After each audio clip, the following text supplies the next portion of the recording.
A blessed day to my fellow addicts. Because at this point, we must be addicted. We have to be addicted to West Indies cricket to be coming back for more all the time. Huh? Anyways, we're going to be taking a look at Captain Shea Hope and what he had to say last night after his team was swept. Yes, 5-0. Captain Shea Hope spoke, and we're going to take a look. I was wondering if we were going to hear the usual, oh yeah, we'll learn from it, we'll put this behind us, we'll look forward to the future, we'll look forward to the next game. Because that is how we always do, We always say that we learn from it, we're going to put this behind us, we're going to use it to step forward, and the next series we hear the same thing. So we're going to take a look at what Captain Shea Hope said after the game, and we're also going to be zooming in on what's next. I mean, when it comes on to West Indies cricket, we have a whole lot of things that we should be worried about or we should be looking at. So, I'm just going to be looking at the immediate future as it relates to the white ball team. So just give a listening ear. You can let me know your thoughts in the comment section. If you have not yet subscribed, please consider subscribing to the channel so you can get your daily dose of West Indies cricket.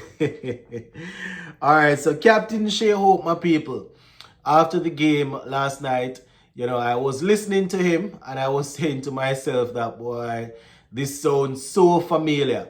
Sounds like, it's a written script, something that we hear after every game or after the end of a series, right? So, this is Shea Hope, and I quote, "Don't think we put up a good batting display," right? Saying that he doesn't think that we put up a good batting display. He said that we came up against a quality opposition in Australia, but as a batting group, we didn't give ourselves the best chance. And the truth, that can be said for all of the games, all 5 games, but especially last night, right? Scoring 170 on a pitch that you constantly say that, boy, you should be getting well over 200. You can't really say anything else, because after every game you're saying that we're not scoring enough. Even when we get 200, 205, you realize it's not enough. So the last game you leave 170 for the last game, you can just imagine. Alright, so Shea Hope said that, that wasn't a good batting display, right? He went on to say, we were always one step behind the 8th ball, right? But he has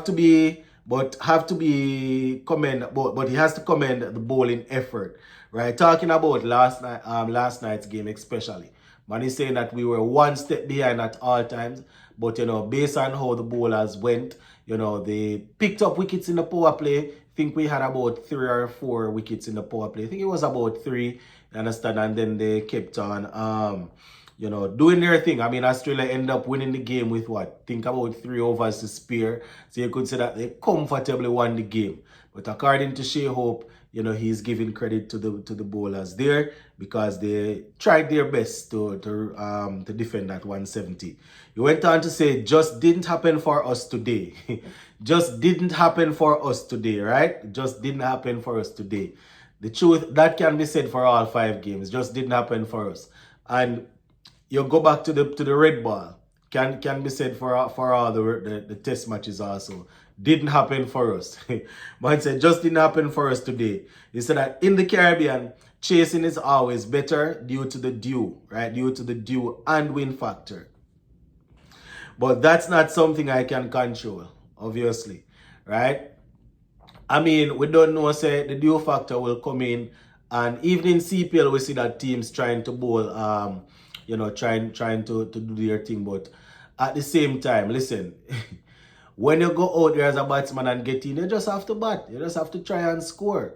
You understand? You're rightfully said that you cannot control the elements. So you have to go and it would have been nice to see us batting second in one game, but that's just how it is. You understand? He went on to say, we have some clarity in the bowling unit, right? We have some clarity in the bowling unit. We executed better. We'll put this behind us and look ahead of Pakistan series. That is what I was waiting for. We will put this behind us and look ahead. We are always putting things behind us and looking ahead. Right? Every time we lose a game, we're putting it behind and move and looking ahead. I don't know. I don't know my viewers and subscribers. It's really tough. It's really tough. You understand? And I mean, She-Hope, I have always said that at the beginning of a series, even at the end of a series, the captain has to come out and talk, you know. So sometimes we'll say that, boy, the captain talks too much, the coach should be quiet and they should perform on the field. But he has to talk. Obviously, he's not gonna say anything to let the team look too bad, but it's becoming all too familiar now, right? Every time lose, put this behind us and move forward. I don't know if we can just continue to put things behind us and move forward, because we don't see the improvement. We don't see any improvement, you know. And it's really tough. It's really tough, especially when you know this is a format that most of these players they run down. A lot of them walk away from Test cricket. Some decide not to play Test at all. Some decide not to play ODI, just so that they can get to play their favorite format. And when they get a good challenge, you understand, they cannot stand up. They cannot stand up.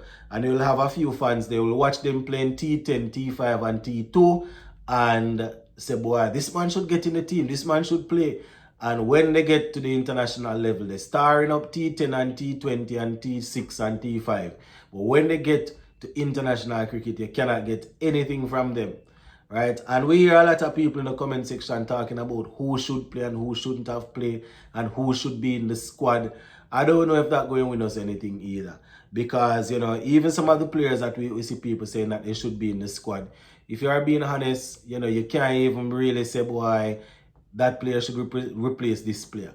You know, because if if that was the case, if that man, whoever you want to come in to replace whoever, you would say, boy, how is this man not in the squad? So there's always going to be that thing. We understand that, you know, because we are made up of different, you know, players from different places. People going to always want different people in the team. But generally speaking, as a team, it's not good enough. It's not good enough. And, you know, talking about where we go from here, it's Pakistan next. It's Pakistan, my people. And, you know, it's Pakistan at home. We have 3 T20s and 3 ODIs.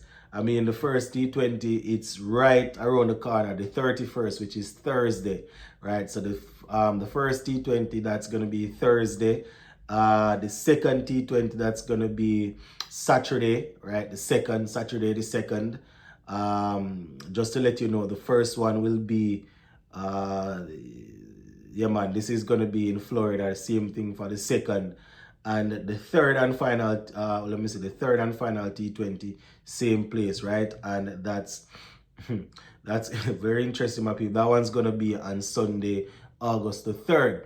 And then we'll have the ODIs. First ODI, Friday, August the 8th. Second ODI, Sunday, August the 10th. And the third and final ODI is gonna be on Tuesday, the 12th of August. So we have a few games coming up, my people. So it's not like we can say, yeah, we have another month or 2 months before, so they can go in and do some training. And at this rate, I don't even know if them going in and doing training going to do anything, because we hear them talking about, we hear CWI, Miles Bascom talking about how they need to bring in people to come and identify technique and help the batting when they have batting.